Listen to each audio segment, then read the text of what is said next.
জাতীয় ঐকমত্য কমিশনে আমরা অনেকগুলো সংস্কারের এজেন্ডা নিয়ে কথা বলেছি এবং সবথেকে গুরুত্বপূর্ণ যে বিষয়টা যে বাস্তবায়ন কিভাবে হতে পারে সেই বিষয় নিয়ে আমরা গতকালে ঐকমত্য কমিশনে আলাপ উঠিয়েছিলাম এবং আজকে ঐকমত্য কমিশনের সহসভাপতি আলী রিয়াজ স্যার তিনি বাস্তবায়নের পদ্ধতি নিয়েও রাজনৈতিক দলগুলোর সাথে আলোচনা হতে পারে এমন একটা আভাস তিনি দিয়েছেন, কিন্তু এখনো পর্যন্ত তিনি এই আলোচনাটা কিভাবে হতে পারে সেটা সুনির্দিষ্ট করেন নাই।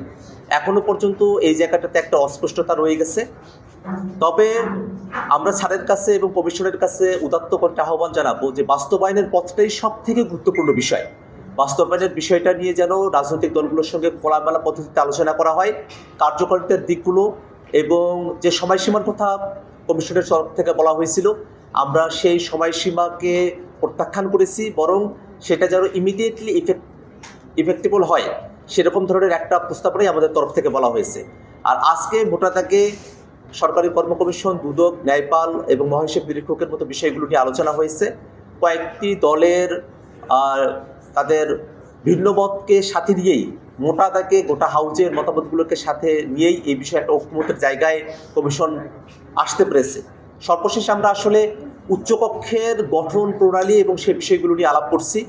কমিশনের তরফ থেকে 100 সিটের একটা উচ্চকক্ষ, যেটা পিআর পদ্ধতিতে ভোটের অনুপাতে সেখানে প্রতিনিধিরা নির্বাচিত হবেন সে প্রস্তাবনা করা হয়েছে এবং একই সাথে সেই উচ্চকক্ষ সেখানে যে বিলগুলো উত্থাপিত হবে নিম্নকক্ষের বিলগুলো সেগুলো আসলে কত সময় পর্যন্ত সেখানে আটকে থাকতে পারে সে ব্যাপারে 2 মাসের সময়সীমার কথা বলা হয়েছে এবং সংবিধান সংশোধনের ক্ষেত্রে সিম্পল মেজরিটির কথা সেখানে বলা হয়েছে প্রস্তাবে। কিন্তু আমরা আমাদের দলের তরফ থেকে সংবিধান সংশোধনের ক্ষেত্রে 2/3 মেজরিটি যেন উচ্চকক্ষে নিশ্চিত করা হয় সে কথাটা আমরা বারবার বলেছি। একটা তর্ক এখানে এসেছে যে উচ্চকক্ষে যদি পিআর পদ্ধতিতে নির্বাচন হয় তাহলে তারা নাকি নির্বাচিত প্রতিনিধি হন না, শুধুমাত্র এফপিটিপি পদ্ধতি অর্থাৎ আমাদের নিম্ন কক্ষে এখন যে পদ্ধতিতে নির্বাচিত হয়ে থাকেন প্রতিনিধিরা সেটাকেই নির্বাচনের একমাত্র পন্থা হিসেবে অনেকেই বিবেচনা করছেন।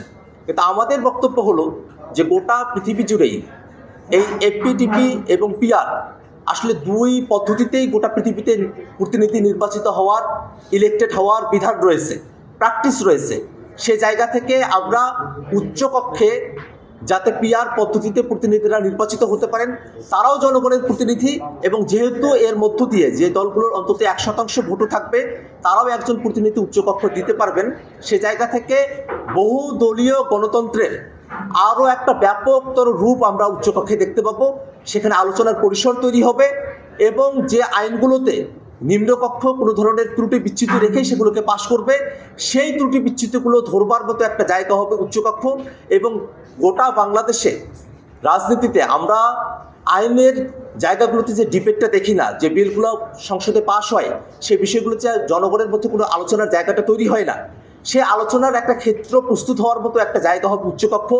সংবিধানকে সংশোধন করার ক্ষেত্রে এক দল যেভাবে পারে সেভাবে সংশোধন করতে পারে নিম্নকক্ষে এখনকার যে ফর্মুলা আছে সে অনুযায়ী, সেটা বরং না হয়ে উচ্চকক্ষে যদি পিআর পদ্ধতিতে প্রতিনিধিরা আসেন যে সংবিধান সংশোধনের বিষয়টাকে আরও আমরা সুরক্ষিত করতে পারি, যাতে এক দলের না হয়ে অনেক দলের এবং জনগণের বেশিরভাগের প্রতিনিধিত্বের মধ্য দিয়েই সংবিধানটাকে আমরা সংশোধন করতে পারি।